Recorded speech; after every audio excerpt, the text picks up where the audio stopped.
lola sa Venezuela patay ng makuryente ng live wire. Ang dahilan ng aksidente, abangan po natin mula sa mga detalye ng balitang ibabahagi maya-maya.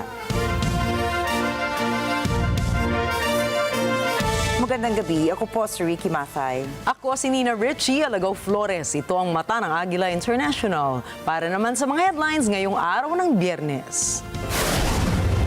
Pilipinas bukas sa anumang suhestyon mula sa Estados Unidos na makatutulong sa mga hamong kinakaharap ng bansa. Pangulong Ferdinand Marcos Jr. handang sumalang sa lifestyle check.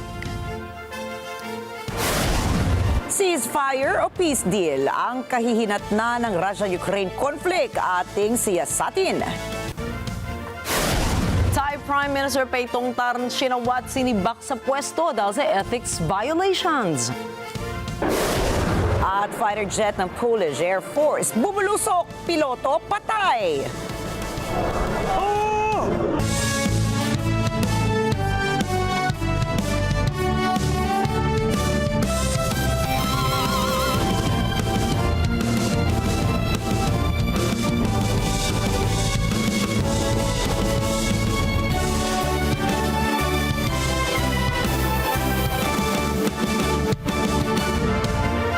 Bukas ang Pilipinas sa anumang suhestyon mula sa Estados Unidos na magpapabuti sa sitwasyon ng bansa sa gitna pa rin ng mga hamon na kinakaharap nito. Ayon kay Pangulong Ferdinand Marcos Jr., maraming bagay ang maaaring magkatuwang na gawin ng US at Pilipinas kagaya ng may kinalaman sa mga multilateral agreement. Ginawa ng Pangulong pahayag sa courtesy call sa kanya ng US Senate Armed Services Committee Congressional Delegate sa Malacanang. Dito, pinasalamatan ni PBBM si Senator Roger Wicker para sa suportang ibinibigay ng Washington sa modernisasyon ng Armed Forces of the Philippines.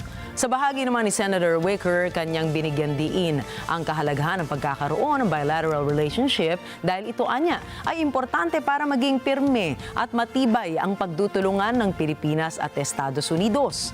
Samantala, umaasa naman ang Pangulo na lalo pang makakatuwang ng Pilipinas sa hinaharap ang Estados Unidos mula na rin sa mahigit 100 taong umiiral na ugnayan ng dalawang bansa. Binalaan ng China ang Pilipinas sa maaaring epekto umano ng pagpapalaki nito sa mga isyong nagaganap sa Ayungin Shoal sa West Philippine Sea.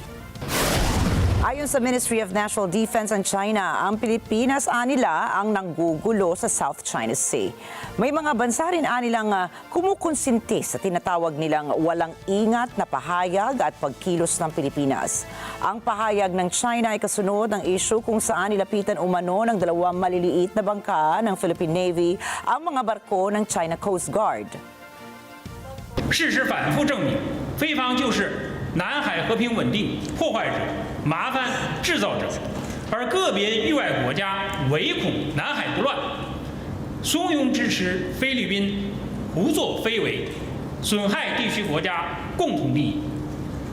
中方维护自身领土主权和海洋权益的行动正当合法，将继续坚决回击一切侵权挑衅行径。 Hindi titigil ang Pilipinas sa pagtatanggol sa karapatan nito sa West Philippine Sea.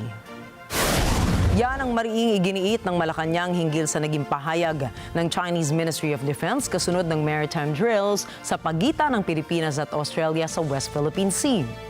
We cannot stop China from making its own narrative, but they cannot also stop us from fighting for our rights based on laws, on clause, arbitrary ruling, and for our being independent country. Ngayong buwan, isinagawa ang exercise sa Alon 25 sa kanluran at hilagang bahagi ng Pilipinas kung saan nilahukan ito ng Armed Forces of the Philippines, Royal Australian Navy at Royal Canadian Navy. Mahigit sa 3,000 mga sundalo ang nakilahok sa aktibidad kung saan sumailalim sila sa iba't ibang exercises para linangin ang kanilang kakayahan sa larangan ng ground, aerial at naval operations. Handa si Pangulong Ferdinand Marcos Jr. na sumailalim sa isang lifestyle check. Ito po ang sinabi ni Palace Press Officer Attorney Claire Castro sa press briefing sa Malacanang. Lahat ng parte ng ehekutibo ay ready for lifestyle check. Lahat po na ehekutibo, miyembro ng ehekutibo ay ready, pati pang Pangulo. Nauna nang ipregutos ni PBBM ang lifestyle check para sa lahat ng opisyal ng gobyerno o kasama na ang mga kasabwat na kontratistang nakinabang umano sa mga government projects. Bukas din ang Malacanang sa pagsasagawa ng lifestyle check sa mga kontratista at kanilang mga kamag-anak. Samantala, kung pag-uusapan naman ang ukol sa pagsasa publiko ng Pangulo ng kanyang Statement of Assets, Liabilities and Net Worth o SALN, ay idiniin ni Castro na huwag ilayo ang issue ng ghost flood control projects. Para matulungan pa ng Social Security System o SSS ang mga miyembro nito, ay maglulunsad ang insurer ng microloan program. Ayon sa SSS, layo ng programa na magbigay ng agaran at pansamantalang tulong pinansyal sa mga Pilipinong manggagawa. Sa pamamagitan nito, inaasahan na mababawasan ang pangangailangan ng mga miyembro na umutang sa mga mapagsamantalang lending schemes. Kadalasan kasi nagreresulta ito sa pagkabiktima sa mga loan sharks at hindi makatarungang mga interes. Sa ilalim ng programa, ang loan ay kailangang mabayaran ng mga miyembro sa loob ng 15 hanggang 90 araw. Inaasahan na mailulunsad ang microloan program bago sumapit ang katapusan ng Disyembre ng taong ito. At bahagyang lumakas ang piso kontra dolyar ng Amerika sa pagsasara ng foreign exchange ngayong linggo. Sa monitoring ng Bangko Sentral ng Pilipinas, nagsara ang palitan ngayong araw sa 57.0850 kada isang dolyar ng Estados Unidos. Mas malakas po ito ng 2 centavos kumpara sa palitan kahapon na 57.1080 kada isang US dollar. Sa iba pang currencies na ginagamit ng ating overseas Filipino workers, ang isang Japanese yen ay nagkakahalaga ng 38 centavos, 4 centavos naman ang palit sa isang Korean won. Ang Hong Kong dollar ay nagkakahalaga ng 7.3242 pesos. At Singapore dollar naman ay 44.5316 pesos. 15.2137 pesos naman ang palit sa isang riyal ng Saudi Arabia at 15.5430 pesos sa kada isang dirham ng United Arab Emirates. Naku, muling mapapakamot sa ulo ang mga motorista dahil asahan na naman ang dagdag sa presyo ng mga produktong petrolyo. Batay sa 4-day trade data sa Min of Platts, Singapore, 20 hanggang 30 sentimos ang posibleng hike sa gasolina, habang maaaring madagdagan ng 50 hanggang 60 sentimos ang presyo sa kada litro ng diesel at kerosene o gaas. Ayon sa Oil Industry Management Bureau, ang oil price hike ay epekto pa rin ng galaw ng supply ng langis sa pandaigdigang merkado at ang tariff policy na ipinatupad ng Estados Unidos sa mga bansang nag-e-export ng produkto sa Amerika. Susunod, ceasefire o peace deal ang kahihinatnan ng Russia-Ukraine conflict ating siyasatin. 5 Prime Minister PAETONGTARN SINIBAK sa pwesto dahil sa ethics violations. At Israel muling pinaigting ang pagsakop sa Gaza. Yan at iba pang mga balita sa pagbabalik ng Mata ng Agila International.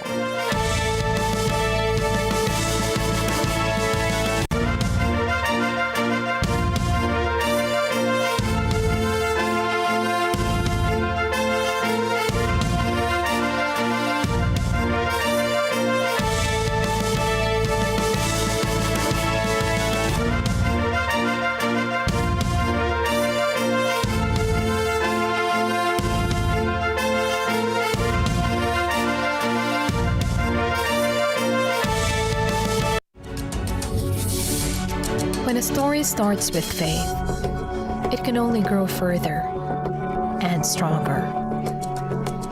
As time passes by, we learn about your story. In an institution of exceptional healthcare with genuine Christian compassion, we care about you. with a safe, secured, and sanitized environment, accompanied by a team of trusted healthcare professionals. We're built this way to serve you better. By providing affordable health services to general population, we want what's best for you. Because at New Era General Hospital, everyone matters.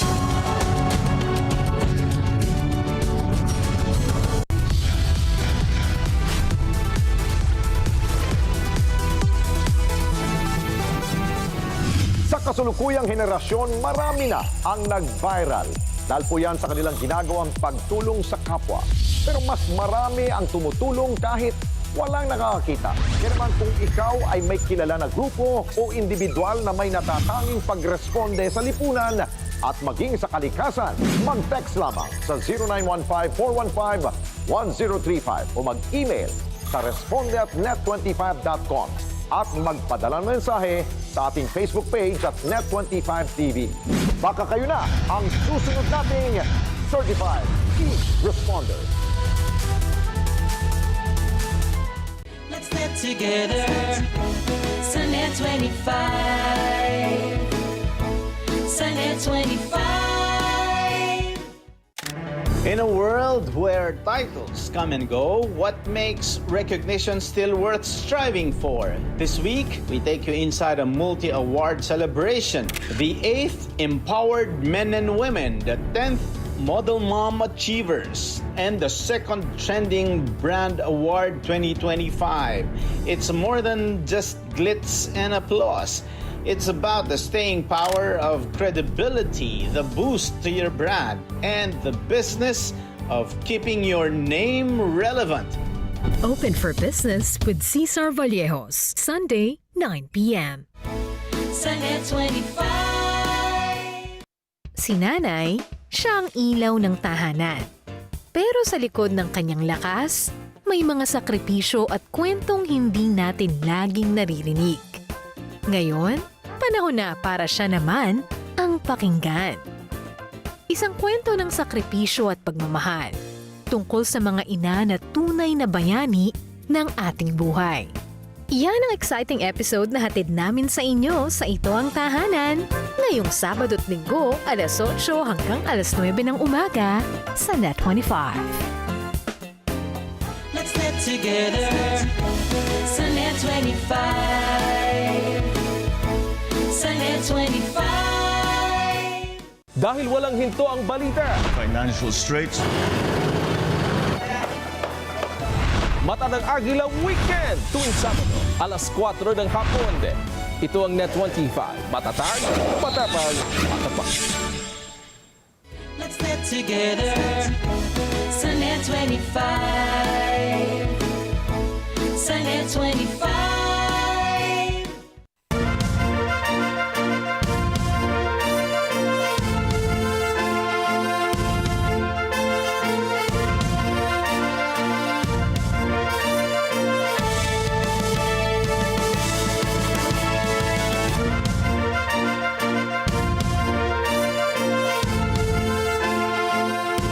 Ceasefire or peace deal?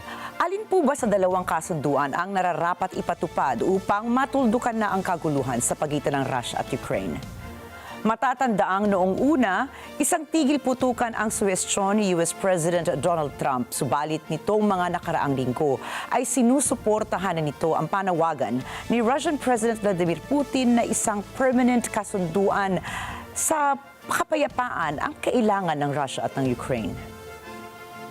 Hiling naman ng maraming lider sa Europa, partikular na ang North Atlantic Alliance or NATO at European Union, isang pansamantalang tigil putukan muna ang dapat ipatupad. Hindi naman sa dahil hindi nais ng Ukraine at ng mga kaalyado nito ang kapayapaan. Subalit para sa kanilang grupo, ang uri ng kasunduang gustong mangyari ng Russia ay makapipigil umano sa kalayaan ng Ukraine at ng mga mamamayan nito. Еще раз.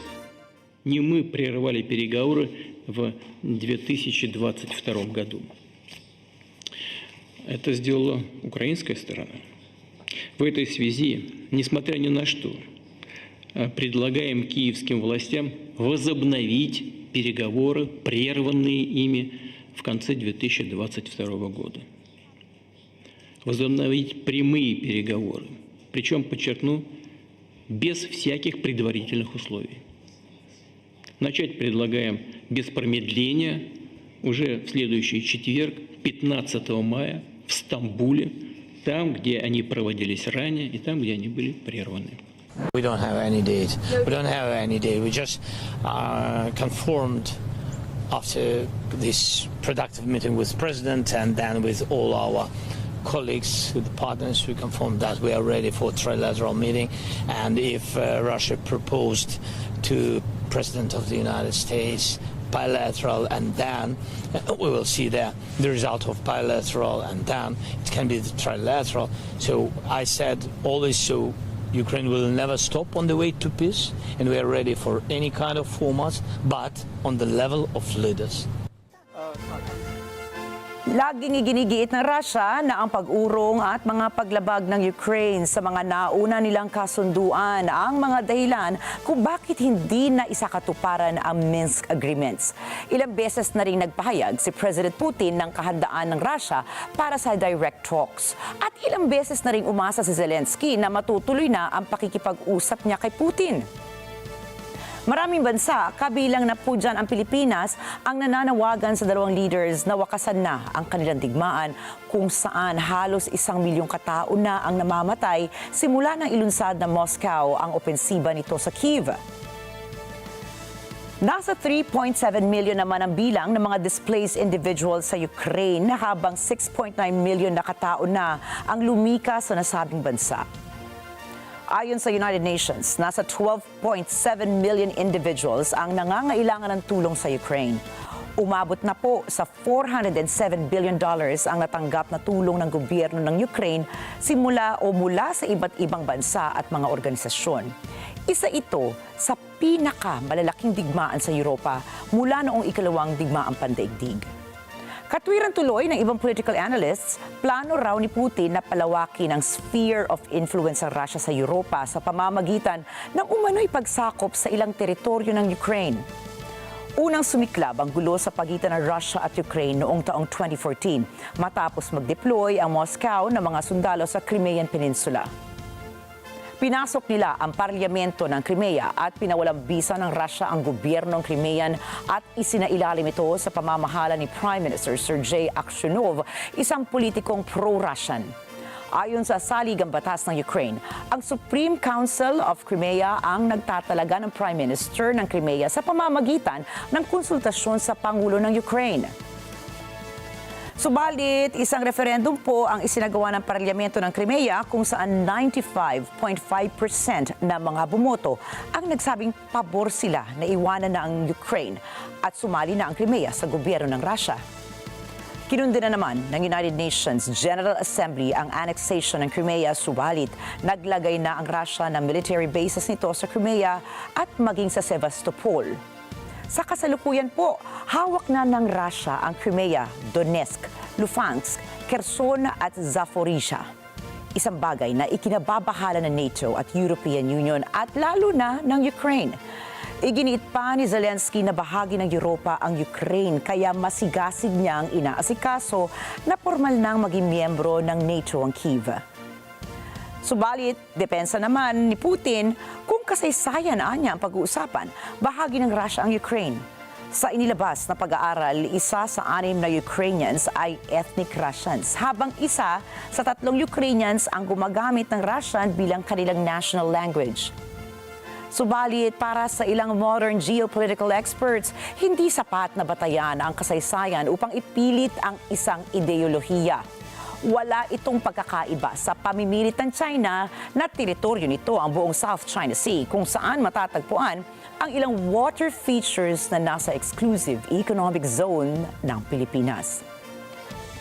Para po sa nakararami, wala naman daw pagkakaiba ang peace deal at ceasefire sa batas. Sa panahon po ng tigil putukan, nagkakasundo ang mga naglalaban ng partido na itigil ang labanan batay sa pagkakaroon ng kontrol sa teritoryong kanilang nasasakop. Pansamantala lamang ito at karaniwang ginagawa upang magbigay ng pagkakataong makipag-ayos at lumikas at maghatid ng tulong sa mga tao. Samantala, ang peace agreement ay formal at pangmatagalang kasunduan. Subalit, sinasabi ng mga eksperto sa international law na anuman ang magiging pinal na kasunduan ng Moscow at Kyiv ay hindi maiiwasan anila ni Zelensky na huwag isuko kay Putin ang ilang teritoryo ng Ukraine sa Russia. Sa ilalim ng saligang batas ng Ukraine, anumang pagbabago sa teritoryo ng bansa ay dapat aprobado ng isang referendum.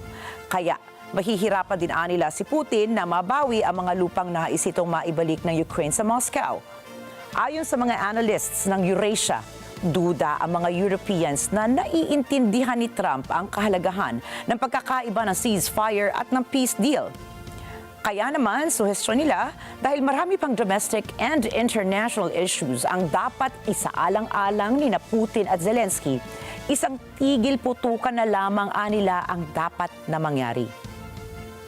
Pero tayo mga Pilipino na malayo sa digmaang Russia at Ukraine, isa lang ang hiling natin. Sana nga ay matapos na ang labanang ito, hindi lamang para makapagsimula ng bagong buhay ang mga taga-Ukraine at mga taga-Russia, kundi para maiwasan din na lumawak at lumaki pa ang digmaan sa Europa na posibleng magimit siya ng ikatlong digmaang pandaigdig. Inalis sa pwesto ang Prime Minister ng Thailand na si PAETONGTARN SHINAWATRA kasunod ng kontrobersyal na phone call kasama ang isang mataas na opisyal ng Cambodia. Sinibak sa pwesto ng Thailand Constitutional Court si PAETONGTARN matapos mapatunayang guilty sa ethical misconduct dahil sa kontrobersyal na phone call kasama ang dating Prime Minister at ngayon ay Senate President ng Cambodia na si Hun Sen. Ayon sa korte, inuna umano ni PAETONGTARN ang kanyang pansariling interes kaysa sa kapakanan ng Thailand at siniraan rin umano nito ang reputasyon ng bansa.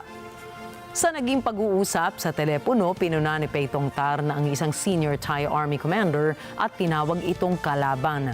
Matapos matanggap ang desisyon ng korte, iginiit ni PAETONGTARN na wala siyang masamang intensyon at desidido siyang paglingkuran ng kanyang bansa.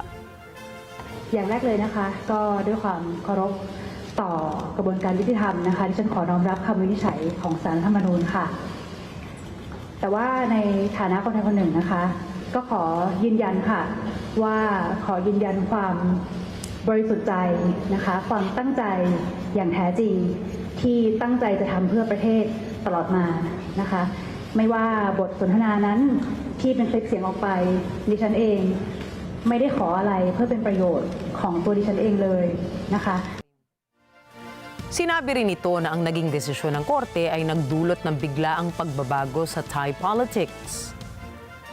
สิ่งที่สำคัญที่สุดที่ดิฉันยึดมั่นเสมอนั่นก็คือชีวิตของพี่น้องประชาชนไม่ว่าจะเป็นทหารเป็นพลเรือนดิฉันตั้งใจจริงๆนะคะด้วยจิตใจที่มุ่งมั่นว่าจะทำอย่างไรเพื่อรักษาชีวิตเขาเหล่านั้นไว้ให้ได้นะคะคลิปนี้ก็เกิดขึ้นก่อนการประทะที่รุนแรงในวันที่24 กรกฎาคมที่ผ่านมานะคะก็ขอยืนยันเรื่องนี้อีกครั้งเพราะเป็นเรื่องที่ตั้งใจจะสื่อสารจริงๆนะคะ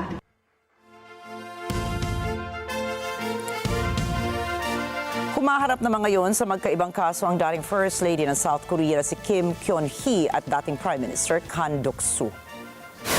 Ayon sa Special Prosecution Team, si Kim ay humaharap sa kasong bribery dahil sa akusasyong tumanggap umano ito ng mga suhol at nilabag din umano nito ang ilang pulisiya sa financial market at political funding. Sa kasalukuyan, arestado na si Kim pati na rin ang asawa nitong si Yoon Suk-yeol na dating Pangulo ng South Korea na ngayon ay dumadalo sa mga paglilitis. Hinggil naman sa kaso nito na may kinalaman sa pagpapatupad ng martial law sa South Korea noong Disyembre ng nakaraang taon. Si Han Duk-soo naman ay inakusahang tumulong umano kay Yoon sa pagpapatupad ng martial law. Lumabas sa investigasyong isinira ni Han ang ilang mga opisyal na mga dokumento at nagsinungaling umano ito sa ilalim ng panunumpa. Naglunsad ng muling pag-atake ang Russia sa Ukraine gamit ang mga ballistic missiles at drone strikes. Nasawi mula sa pag-atake ang hindi bababa sa 23 katao habang 63 naman ang nasugatan. Sinabi ni US Special Envoy Keith Kellogg na hindi mga militar ang kanilang tinatarget kundi mga residential areas, estasyon ng tren at mga opisina ng European Union at British Council. Mayroon ring tinamaan at Turkish Enterprise at ang embassy ng Azerbaijan. Samantala, nagkaroon ng isang virtual meeting sina Ukrainian President Volodymyr Zelensky at Polish President Karol Nawrocki kasama ang ibang European leaders upang pag-usapan ang malinaw na security guarantees para sa Ukraine. Kasabay nito ang pagkonsidera nila ni German Defense Minister Boris Pistorius at NATO General o Secretary General Mark Rutte sa lahat ng posibleng kontribusyon na makatutulong sa paggarantisa ng seguridad sa Ukraine. When it comes to negotiations, I learned in my life quite early that there is one rule you should obey to always. Never put anything off the table before the negotiation started, and never put anything on the table before the negotiation started. That would be the biggest mistake we can do. Of course, we consider every contribution we might be able and willing to deliver, to provide for security guarantees for Ukraine, but we don't discuss that now publicly. And secondly, that the Americans said we want to be involved when it comes to security guarantees. These discussions are now ongoing, so we are only 9 days since last Monday. I know that hard work is being done by our senior military people, by foreign ministers, by national security advisors. So, I mean, this is detailed, difficult stuff. You have to hammer that all out. So the fact that 9 days later we have not agreed on everything is not a bad signal. It means that we are working hard, and I'm absolutely sure we will get there, deciding on the security guarantees, what it will look like with American involvement, US involvement, plus, hopefully as soon as possible, that meeting between Zelensky and Putin. Pumalo sa 16 katao ang nasawi habang mahigit 30 naman ang nasugatan sa nagpapatuloy na pag-atake ng Israel sa southern Gaza. Ang nasabing pag-atake bahagi pa rin ng planong full occupation ni Prime Minister Benjamin Netanyahu sa kabila ng pagkondena ng international bodies dahil sa posibleng patuloy na paglobo ng casualties at displacement sa mga sibilyang naiipit sa giyera. الزنبه ما مش فاهم ليش قصفوا؟ ايش حجتهم المره هاد؟ ايش الحج؟ ليش قصفوهم؟ يقولوا لنا ايش عملوا هذول هم نايمين اطفال ابو 3 سنين ايش عمل؟ رفع عليهم ايش سلاح؟ ايش ارهابي هذا؟ ايش عمل طفل صغير؟ اللي في ايده لعبه ونايم ايش عمل؟ سبب المجاعه، السبب انه فيش اكل فيش شرب، يعني الناس تضطر انه اليوم فيش مصاري، مين معاه يشتري اكل وشرب؟ فيش حدا معاه مصاري، فبضطر يروح على زكي. ما حدش بيقول لشعب غزه وين انت؟ ايش بتساووا؟ كيف بوكلوا؟ كيف بناموا؟ كيف بتشردوا من هاللهان؟ حسبي الله وانت نعم الوكيل، ولسه المجاعه بولها. Ayon kay spokesperson for the International Committee of the Red Cross, umabot sa 31 mga pasyente ang inaagapan na karamihan pa ay nagtamo ng gunshot wounds. Ayon pa sa kanya, ang mga biktima ay galing sa distribution sites upang tumanggap sana ng makakain para sa kanilang mga pamilya. Pumatak na sa 5,000 ang mga pasyenteng naitakbo sa kanila mula nang magsimula ang mas matinding kaguluhan sa pagitan ng Israel at Gaza noong 2023. Pinangangambahan ng United Nations Secretary General Antonio Guterres ang posibleng matinding epekto ng pananakop ng Israel lalo na't nakararanas ito ng tinagurian nilang man-made famine. Unbelievably, civilians are facing yet another deadly escalation. Israel's initial steps to military take over Gaza City signals a new and dangerous phase. Expanded military operations in Gaza City will have devastating consequences. Hundreds of thousands of civilians, already exhausted and traumatized, would be forced to flee yet again, plunging families into even deeper peril. This must stop. Mariin pa ring itinatanggi ng Israel na sila ang gumugutom sa mga Palestino at tinuturong salarin ng Hamas sa pagnanakaw pati na rin ang mga foreign aid groups sa mga palpak na humanitarian aid distribution.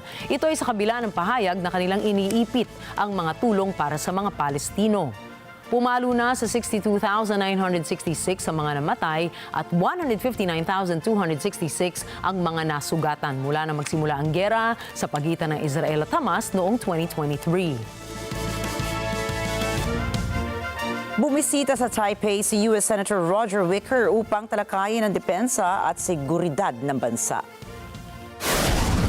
And we're here to talk to our friends and allies in Taiwan about what we're doing to enhance worldwide peace, the kind of peace through strength that Ronald Reagan talked about. We stand here to re-emphasize the partnership and the security friendship agreement that the United States has had with Taiwan for some decades.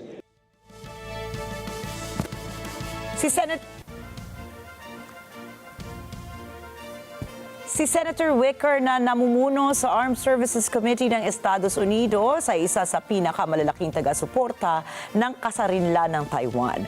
Matagal na nitong itinataguyod ang kakayahang pagdepensa at seguridad ng naturang island nation sa harap ng umiigting na military aggression ng Beijing. Ayon kay Wicker, bumisita sila ni Senator Deb Fischer upang palakasin ang relasyon ng Estados Unidos at ng Taiwan. Rerepasuhin sa mga susunod na linggo ang $1 trillion National Defense Authorization Act o NDAA ng US na nakatakdang maglaan ng pondo para sa Pentagon. Sa naturang batas ay sinabi ni Wicker na isinama ang naturang alokasyon para sa Taiwan. Subalit, hindi ito nagbigay ng karagdagang detalye ukol dito. We have re-emphasized that in the past two National Defense Authorization Acts, and we will add to the provisions again in this year's Defense Authorization Act, which will be on the floor of the Senate on Tuesday of next week. It's the first order of business when the Senate gets back into session. Noong nakaraang buwan ay nanawagan ng China na huwag ituloy ni Wicker ang kanyang nakatakdang pagbisita at sinabing dapat bawiin na ng Washington ang kanilang pagsuporta sa Taiwan. 一个中国原则是国际社会普遍共识和国际关系基本准则，是中国与世界各国建立外交关系的政治基础和前提。截至目前，已经有183个国家在一个中国的原则的基础上，同中国建立了外交关系。1971年，第26届联合国大会以压倒性多数通过2758号决议，决定恢复中华人民共和国在联合国的一切合法权利，并立即将台湾当局的代表从联合国及其一切机构中驱逐出去。这一决议彻底解决了包括台湾在内全中国在联合国的代表权问题，彻底杜绝了制造两个中国或一中一台的任何可能。联大第2758号决议的权威性不容挑战。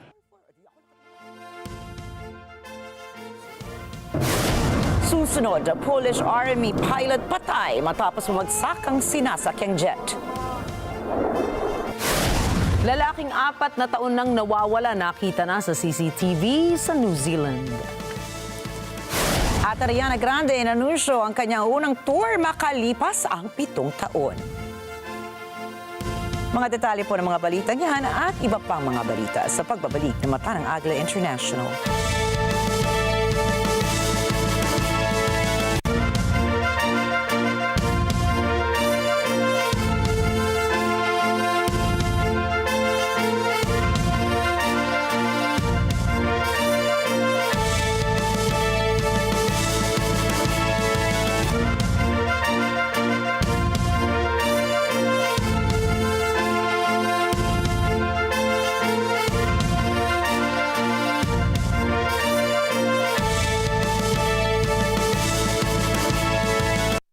your way to success?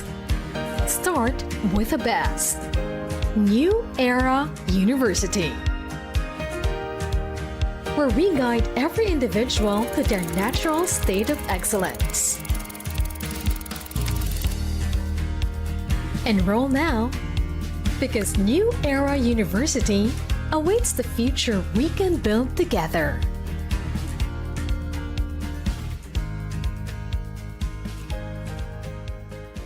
Sa dami ng usap-usapan, alin ba ang dapat paniwalaan?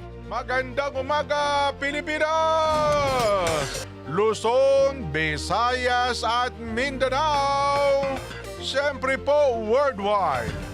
Balitang may basehan, komentaryong may laman. Kasama sina Jen Subarjaga at Nelson Lubao.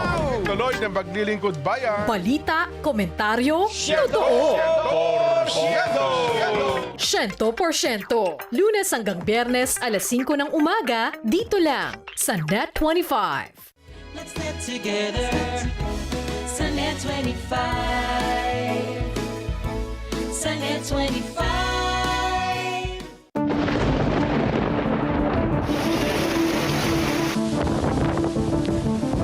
Ngayong panahon ng bagyo at habagat, huwag kalilimutan ang ASPL. A. Alamin ang sitwasyon sa paligid mo. S. Siguraduhin ang kaligtasan ng pamilya. P. Paghandaan ang posibleng sakuna. At higit sa lahat, ugaliing N. Nakatutok sa tamang impormasyon. ASPN, ano sa palagay nyo? Lunes hanggang Biyernes, alas 8 hanggang alas 10 ng umaga. Dito lang sa Net 25! Sa Net 25.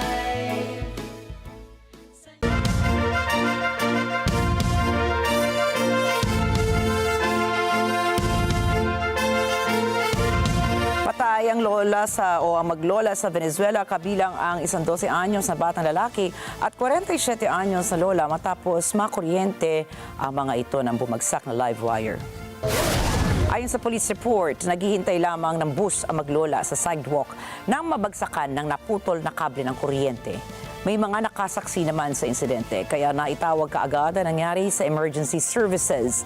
Subalit huli na po ang lahat dahil wala ng buhay ang 2 biktima pagdating ng mga rescuers. Iniimbestigahan na ng National Directorate for Homicides and Serious Crimes ang sanhi ng insidente para alamin kung sino ang dapat panagutin sa trahedya. Patay rin ang isang Polish Army pilot matapos bumagsak ang minamanehong Polish F-16 fighter jet sa kalagitnaan ng pagsasanay para sa isang random air show. Hinihinala ang piloto bilang si Major Pilot Maciej Slav Krakowian, isa sa experienced air display pilots ng Poland. Sa video, makikita na sinusubukan ng piloto na gawin ang barrel roll trick sa ere nang mawalan ito ng kontrol at tuluyang bumagsak sa runway. Ang jet ay pag-aari ng 31st Tactical Air Base malapit sa Poznan sa Poland. Kinumpirma ito sa ex ni Deputy Prime Minister Defense Minister Władysław Kosiniak-Kamysz ng Poland. Base sa ulat ng General Command of the Armed Forces, walang nasaktan sa mga taong nanonood ng rehearsal. Iniimbestigahan na ng Polish military ang nangyaring insidente. Sugatan ang 5 katao matapos mahulugan ng sanga ng puno ang sinasakyan nilang electric tricycle. Nahulog ang sanga ng isang people tree sa isang tricycle sa Serriaja, India. Nagtamo ng sugat ang mga pasahero pati na rin ang driver ng tricycle. Mabilis namang rumisponde ang mga emergency services at dinala ang mga biktima sa pagamutan. Ayon naman sa ilang residente sa lugar, dapat raw ay tanggalin na ang punong kahoy upang maiwasan na ang iba pang peligro sa hinaharap. Naglabas ang New Zealand Police ng CCTV footage ng isang lalaking halos 4 na taon ang pinaghahanap ng mga otoridad. Nahuli sa CCTV noong Miyerkules sa isang bayan sa New Zealand ang 2 tao na pinaniniwalaan ng mga pulisya na sina Tom Phillips at isa sa kanyang mga anak na tila pinasok ang isang grocery store bago tuluyang umalis. Tumakas si Phillips noong Disyembre taong 2021 kasama ang kanyang 3 anak na sina Ember, Maverick at Jada matapos mawalan si Phillips ng legal custody laban sa nanay ng mga bata at hindi na muling nakita simula noon. Ayon sa investigasyon, pinaghihinala ang dinala ni Phillips ang kanyang mga anak sa kagubatan sa New Zealand at nagpa siyang manirahan doon para malayo sa kabiasnan at makaiwas sa pulisya. Dagdag pa ng mga pulis na haharap si Phillips sa mga kasong aggravated robbery, wounding at illegal use of firearms.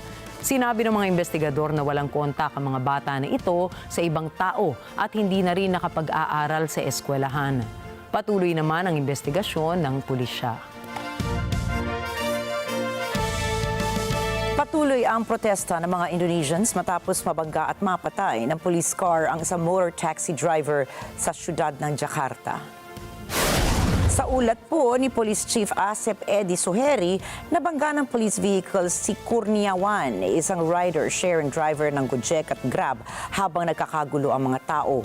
Sinabi ng pamilya ng biktima na hindi siya kasali sa isinasagawang protesta. Dahil dito, lalong nagalit at mas naging marahas ang mga tao. Nakisali rin ang maraming motorcycle drivers. Humingi naman ng tawad at nagpahayag ng pakikiramay si Suheri. Nakikiramay din si President Prabowo Subianto ng Indonesia na dismayado sa mga opisyal na sangkot sa insidente.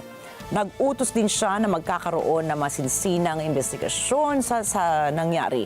Nagsimula ang protesta dahil sa ulat na tumatanggap ang mga miyembro ng Parlamento ng Jakarta ng allowance na higit 10 beses na mas mataas kaysa sa minimum wage.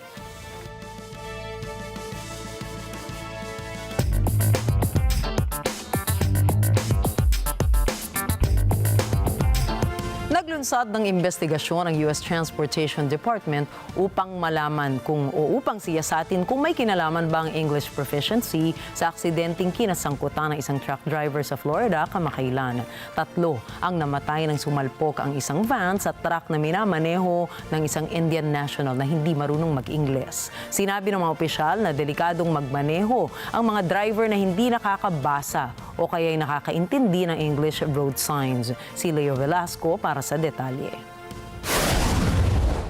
Naglunsad ng investigasyon ang Federal Motor Carrier Safety Administration tungkol sa nangyaring aksidente sa isang Florida highway na ikinamatay ng 3 katao. Sinabi ni Transportation Secretary Sean Duffy na sangkot sa salpukan ng isang driver na Indian national na hindi nagsasalita ng Ingles. Wala rin anya siyang legal authorization na manatili sa bansa.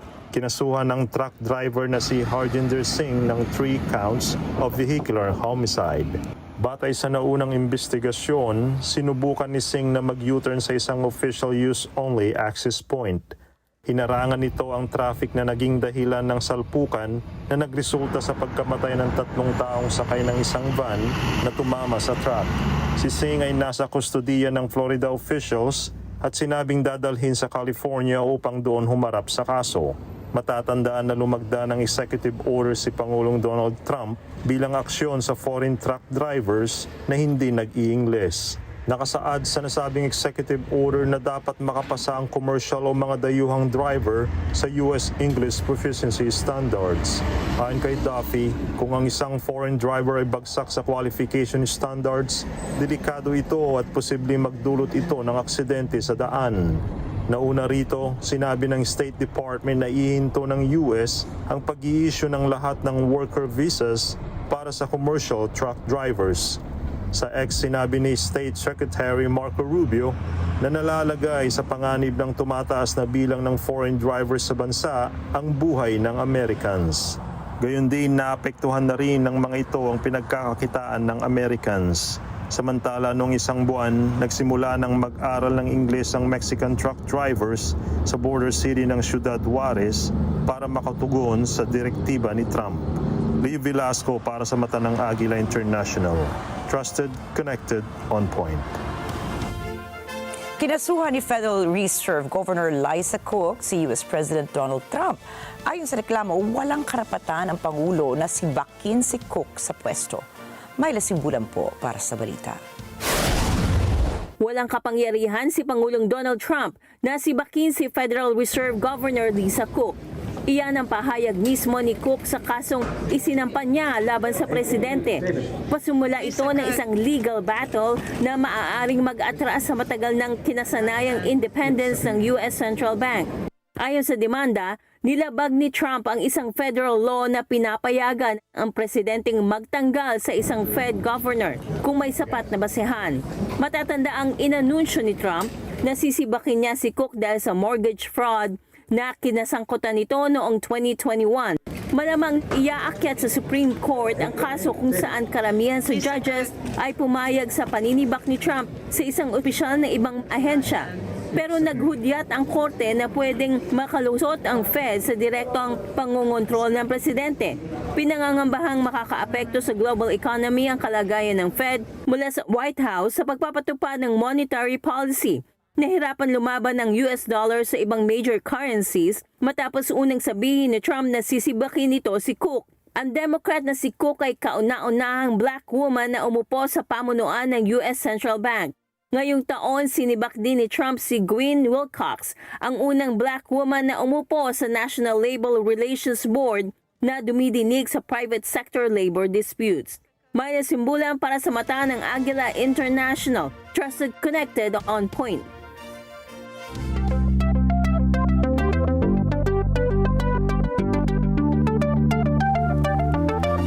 Maglulunsad ang Google ng 2 bagong AI models para sa Google Translate ngayong linggo sa iOS at Android.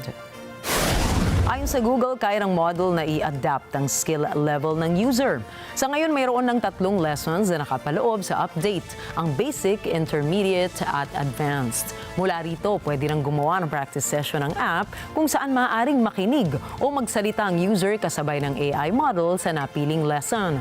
Halimbawa nito ay magbibigay ng senaryo ang AI kung saan sasanayin ka sa pagtatanong ukol sa iba't ibang oras ng pagkain. Nakikipagtulungan ng Google sa mga learning experts upang mabuo ito. Naglabas naman ng leaks ang Sony para sa kanilang PlayStation 6 handheld.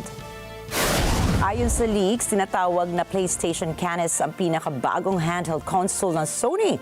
Base sa specs, kaya nitong pantayan ang Nintendo Switch sa performance at capabilities. Ayon pa sa impormasyong nakalap, kaya nitong higitan ang performance ng PlayStation 5. Inaasahang magsisimula ang produksyon nito sa bungad ng taong 2027 at ilalabas sa merkado sa katapusan ng kaparehong taon. Tinatantsyang nasa $500 naman ang retail price nito sa darating na product launching. Taong 2011 pa noong huling naglabas ang PlayStation ng native gaming handheld console at ito ang PS Vita.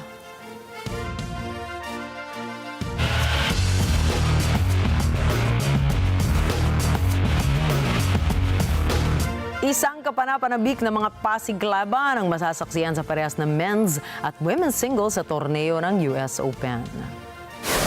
Magpapasiklab sa pangatlong round ng US Open ang defending world number 1 na si Aryna Sabalenka upang mabawi ang dating pagkatalo nito laban kay Filipino-Canadian Leylah Fernandez. Nakamit man ni Sabalenka ang 3 Grand Slams, hindi ito nagkaroon ng tsansa upang mabawi ang kanyang pagkatalo sa nakalipas na 4 na taon hanggang ngayon.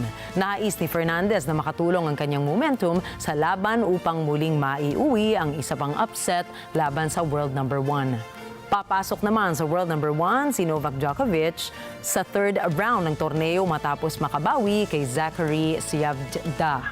Sa kabila ng kanyang minor injuries, porsigido na makamit ni Djokovic ang kanyang 25th Grand Slam title. At dahil rito, susunod niyang malalampasan ang world number 8 na si Cameron Norrie na naging karibal ni Djokovic sa nakaraang Wimbledon semifinals clash noong taong 2022 kung saan natapos ang match sa isang comeback victory.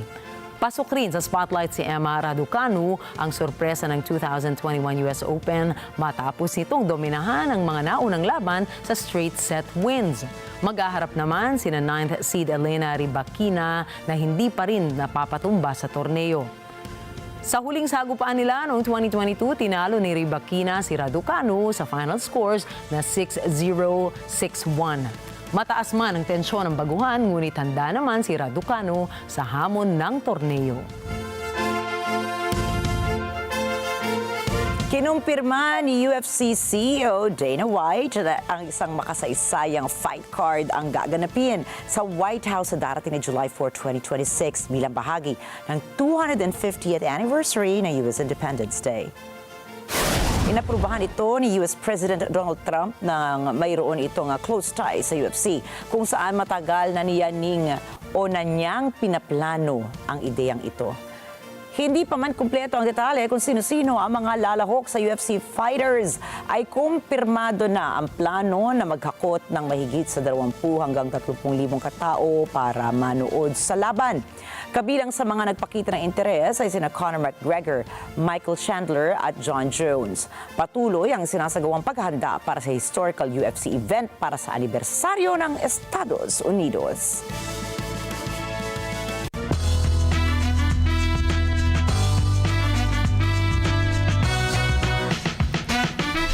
Good news naman ang hatid ng American pop star na si Ariana Grande matapos i-anunsyo ang kanyang world tour sa susunod na taon.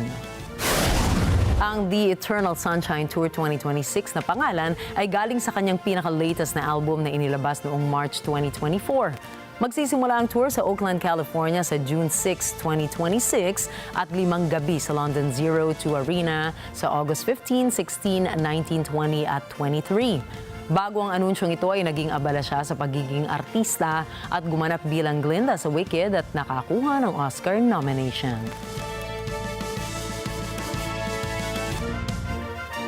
Inilabas na ni American singer Sabrina Carpenter ang kanyang latest album na pinamagatang Man's Best Friend ngayong Biyernes. Kasama sa album ang lead single na Man Child na naging #1 sa Billboard 100 songs noong Hunyo at kasabay rin ng paglabas ng bagong music video ng kanta niyang Tears.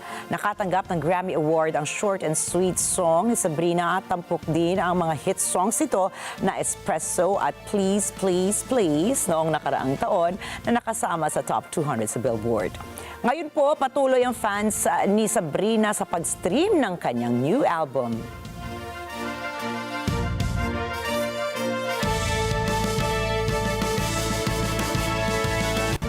Sa ibang balita ay pagbabawal na ang paggamit ng mobile gadgets o smartphones habang oras ng klase sa mga paaralan sa South Korea. Ipinatupad ang smartphone ban sa South Korea dahil ayon sa kanila, napipinsala ang pag-aaral ng mga estudyante tulad na lamang ng hindi tamang paggamit ng social media platforms. Pinahayag ni Cho Jung-ho na isang lawmaker mula sa People Power Party na nakaalarma ito, lalo na't nakaaapekto ito sa brain development at emotional growth ng mga bata. Bukod sa South Korea, kasamang ipatutupad ito sa iba pang bansa katulad ng Finland, France, Italy, Netherlands at China. Ayon sa new bill na ipinasa noong Miyerkules, August 27, ipatutupad ito simula Marso sa susunod na taon. Muling bumalik sa Sonoma County Fair sa Santa Rosa, California, ang taunang event kung saan itinatampok ang mga espesyal na mga fur babies, ang World's Ugliest Dog Contest. Layo ng contest na ito na isulong ang pag-a-adopt ng mga aso anuman ang kanilang edad o itsura sa mga pet rescue shelters. Paliwanag pa ng mga organizers ng event, hindi isinasagawa ang aktibidad para gawing katatawanan ang mga asong unique o yung mga kakaibang itsura. Ito ay sa halip na ipakita ang mga magagandang katangian ng mga naturang hayop. Ngayong taon, itinanghal bilang 2025 World's Ugliest Dog si Petunia na isang pug.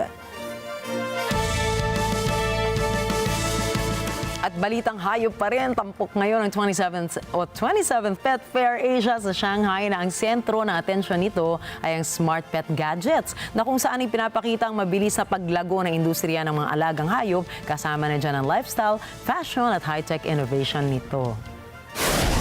Umabot na sa 250,000 katao ang nagpupunta rito upang makita mga kapansin-pansin ng mga gadgets na idinisenyo para sa ating mga furry friends. Mayroon ding robot serving na nagsisilbing remote pet keeper na maaring makipag-interaksyon sa mga pet lovers sa kanilang alaga gamit ang app. Noong 2024, umabot na sa mahigit 100 million ang bilang ng mga aso at pusa sa urban areas sa China.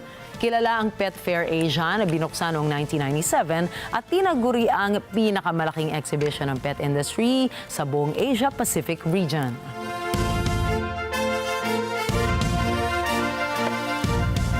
yan ba? Baka yung manalo sa World's Ugliest Dog, maging Hollywood star din, di ba? Pwede, di ba? Yung isa Oo. nga, nakaland siya ng role bilang pet ni Deadpool. Oh. Di ba? Pero akala ko nga nung una AI siya kasi talaga kakaiba yung mukha. Kakaiba yung tsura niya, yung parang yung dila niya nakalabas at panay bumawagay-way na ganyan. Paano?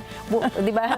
Bumawagay-way, basta ganun. Ang cute niya actually, di ba? Kasi binigyan pa siya ng slow-mo, akalain mo. Oh, di ba? Focus sa kanya. At mas, I think siya yung naging pinakasikat na karakter doon. Totoo, di ba? Ang cute naman kasi. At tama naman yung isinusulong nilang inisyatibo, no?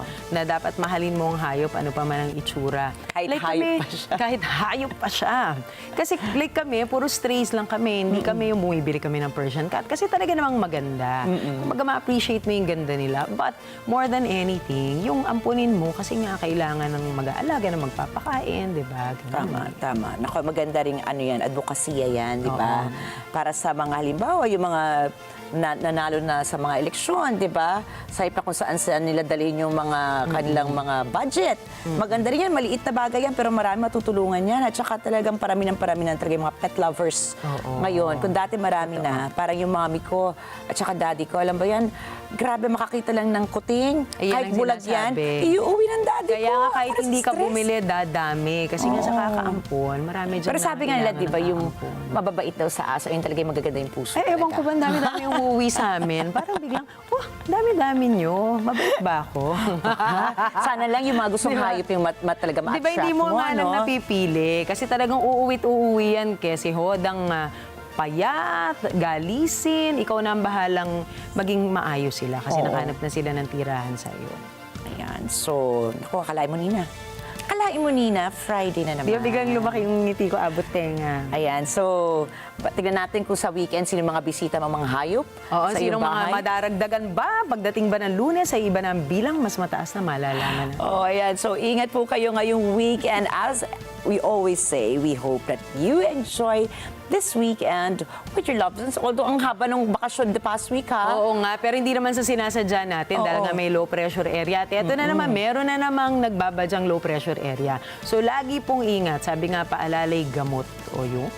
Anong paalala ay gamot? Gusto mo yan, di ba? Sabi nga, better yan than cure, di ba? So, ingat po tayong lahat this weekend and happy weekend once again. Happy At tandaan, magkikita-kita po tayo ulit sa Lunes dahil mula Lunes hanggang Biyernes, narito kami ni Nina para maghatid ng balita sa anumang dako na mundo.